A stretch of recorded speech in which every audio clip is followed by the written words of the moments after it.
ಕಳೆದ ಕೆಲ ದಿನಗಳಿಂದ ಏರಿಕೆ ಕಂಡಿದ್ದ ಟೊಮೊಟೊ ಬೆಲೆ ಕುಸಿತವಾಗಿದೆ. ಹೌದು, ಇನ್ನೇನು ಟೊಮೊಟೊ ಬೆಲೆ ಹೆಚ್ಚಾಯಿತು ಅಂತ ಖುಷಿಯಲ್ಲಿದ್ದ ರೈತರಿಗೆ ಟೊಮೊಟೊ ಬೆಲೆ ದಿಢೀರ್ ಕಡಿಮೆಯಾಗಿದ್ದು ರೈತರು ಶಾಕ್ ಆಗಿದ್ದಾರೆ.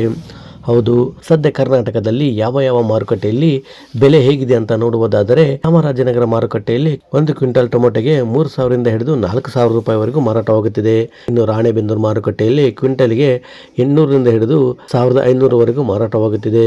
ಇನ್ನು ಶಿವಮೊಗ್ಗ ಮಾರುಕಟ್ಟೆಯಲ್ಲಿ 1,700 ಹಿಡಿದು 3,300 ವರೆಗೂ ಮಾರಾಟವಾಗುತ್ತಿದೆ. ಬಂಗಾರಪೇಟೆ ಮಾರುಕಟ್ಟೆಯಲ್ಲಿ ಕ್ವಿಂಟಲ್ ಒಂದಕ್ಕೆ 2,000 ಹಿಡಿದು 3,000 ವರೆಗೂ ಮಾರಾಟವಾಗುತ್ತಿದ್ದರೆ, ಇನ್ನು ಕಲಬುರಗಿ ಮಾರುಕಟ್ಟೆಯಲ್ಲಿ 700 ಹಿಡಿದು 1,550 ಟೊಮೊಟೊ ಮಾರಾಟವಾಗುತ್ತಿದೆ. ಇನ್ನು ಚಿಂತಾಮಣಿಯಲ್ಲಿ 400 ಹಿಡಿದು 3,300 ವರೆಗೂ ಮಾರಾಟವಾಗುತ್ತಿದೆ.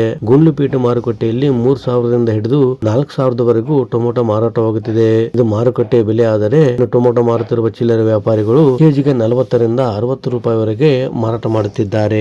ಫ್ರೆಂಡ್ಸ್, ನೀವೇನಾದರೂ ರೈತರಾಗಿದ್ದರೆ ನಿಮ್ಮ ಸುತ್ತಮುತ್ತಲಿನ ಮಾರುಕಟ್ಟೆಯಲ್ಲಿ ಟೊಮೊಟೊ ಬೆಲೆ ಎಷ್ಟಿದೆ ಅನ್ನೋದನ್ನ ಕಮೆಂಟ್ ಮಾಡಿ.